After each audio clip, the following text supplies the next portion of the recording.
Dans cet exemple, on nous donne deux fonctions. La première est une fonction quadratique, f de x égale moins x carré plus 5. Et la deuxième est une fonction affine, g de x égale moins 3 demi de x moins 5. On nous demande deux choses. On nous demande dans un premier temps de calculer les coordonnées exactes des points d'intersection du graphe de f et du graphe de g. Puis dans un deuxième temps, on nous demande de représenter ces deux fonctions. Alors commençons par la première partie. On va chercher les coordonnées des intersections des courbes correspondant à ces fonctions. Et pour ce faire, on l'a dit dans la vidéo juste avant, il faut résoudre l'équation f de x égale g de x. Alors je remplace f de x et g de x par leurs expressions, donc ça fait moins x carré plus 5 égale moins 3 demi de x moins 5. Je vais commencer par faire tout passer du même côté, donc je vais faire plus 3 demi de x plus 5, et ça me fait donc moins x carré plus 3 demi de x plus 5, ça fait plus 10, égale 0. Voilà. Maintenant, je vais multiplier par 2 parce que j'aimerais me débarrasser de cette fraction ici. Et par contre, comme j'aimerais aussi me débarrasser du signe moins qui est devant le x carré, je vais multiplier par moins 2. Donc fois moins 2. Et ça me fait ici moins 2 fois moins x carré, ça va faire 2x carré. Ensuite, moins 2 fois 3 demi, ça va faire moins 3. Et puis fois x, bah, ça fait moins 3 fois x. Et moins 2 fois 10, ça fait moins 20. Tout ça est toujours égal à 0 fois moins 2, qui fait 0. Ensuite, je résous cette équation avec le discriminant, delta. Donc delta est égal à moins 3 au carré, moins 4 fois 2 fois moins 20.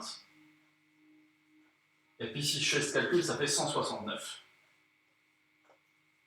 Et 169, qu'est-ce que c'est? J'ai besoin de connaître la racine de 169, c'est 13. Donc je peux écrire que c'est égal à 13 au carré. Et donc les solutions sont x égale moins b, alors moins 3 ça fait plus 3, plus ou moins 13, divisé par 2 fois a, donc divisé par 2 fois 2, 4.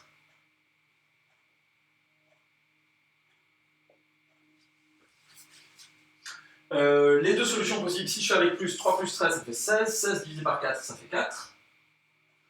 Et puis avec moins, 3 moins 13, ça fait moins 10 sur 4, et moins 10 sur 4, ça fait moins 5 sur 2. Donc moins 5 demi. Voilà, alors on n'a pas fini, parce que ce qu'on a trouvé ici, ce 4 et ce moins 5 demi, c'est les premières coordonnées de mes deux points d'intersection. Donc je pourrais écrire ici, je vais les mettre en rouge, tiens, que le premier point d'intersection, je vais l'appeler I1, il a pour première coordonnée 4, et pour deuxième coordonnée, pour l'instant, on ne sait pas encore, je mets un point d'interrogation. Il ressemble à un 2, alors je vais mettre un point d'interrogation qui ressemble pas à un 2. Et puis le deuxième point d'intersection, I2, il a pour première coordonnée moins 5 demi, et puis sa deuxième coordonnée, je ne la connais pas encore, donc je mets aussi pour l'instant un point d'interrogation. Maintenant, pour trouver ces coordonnées, on l'a dit, comme les points ils sont sur les courbes des graphes correspondant à ces fonctions, et ben, on peut trouver la deuxième coordonnée en remplaçant x par la première coordonnée. Avec quelle fonction est-ce qu'il faut faire ça? Laquelle est-ce qu'on va utiliser? F ou g? Ben, on peut utiliser celle qu'on veut, puisqu'on a dit qu'à cet endroit-là, f de x était égal à g de x. Donc que je fasse avec f ou avec g, ça va donner le même résultat pour ces cas-là. Alors j'utilise la plus simple en général c'est la fonction affine. Si vous préférez utiliser la fonction quadratique, faites-le.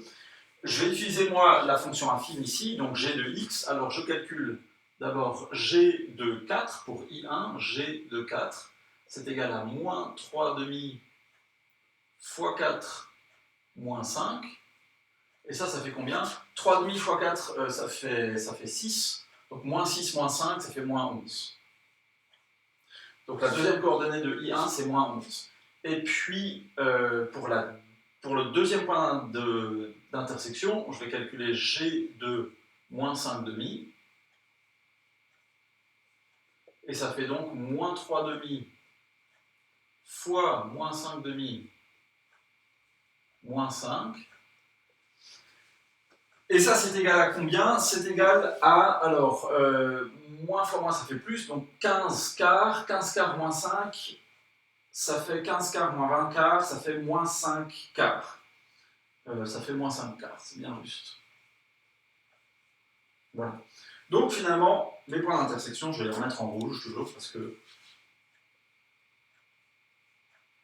le premier c'est 4 moins 11, et le deuxième, I2, c'est moins 5 demi,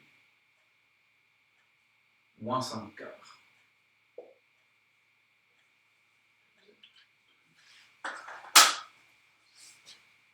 Voilà, on a trouvé les deux points d'intersection des courbes qui représentent G et F. Ça, c'était la première partie de l'exercice. Maintenant, la deuxième partie de l'exercice, c'est de représenter graphiquement ces deux fonctions. Et puis, pour les représenter graphiquement, je vous rappelle, qu'est-ce qu'il faut?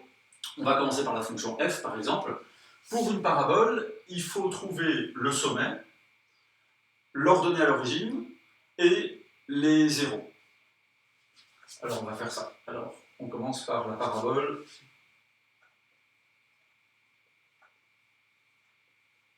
F.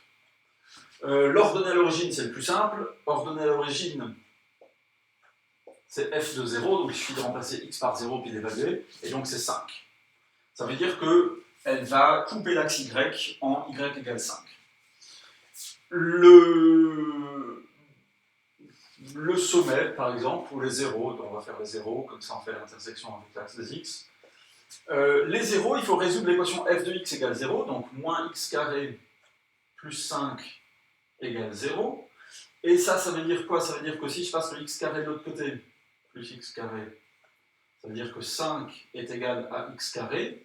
Et si 5 est égal à x carré, ça veut dire que x est égal à racine de 5. Mais il y a évidemment une deuxième solution qui est x est égal à moins racine de 5. Donc les deux zéros, c'est x égale plus ou moins racine de 5. Il y a deux zéros. Et puis le sommet,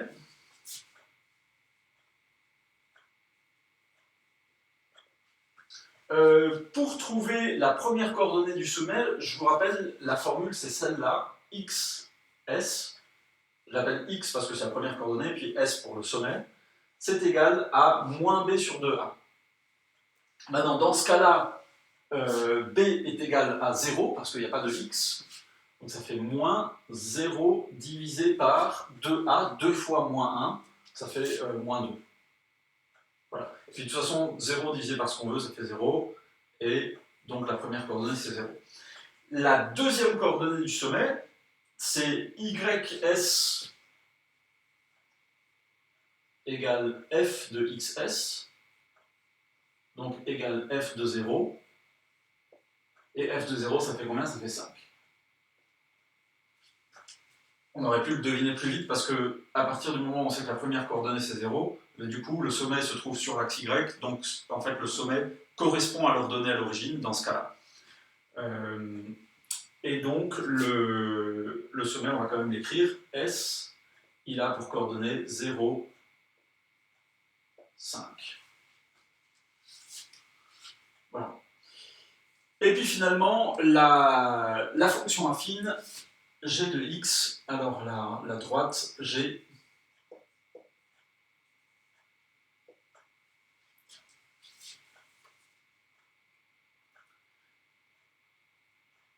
la droite G, elle a pour ordonnée à l'origine. Qu'est-ce qu'elle a pour ordonnée à l'origine? G, elle a pour ordonnée à l'origine moins 5. La pente, c'est moins 3,5.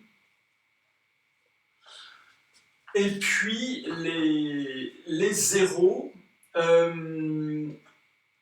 Alors, en général, quand on définit une fonction affine, on n'a pas forcément besoin de calculer les zéros.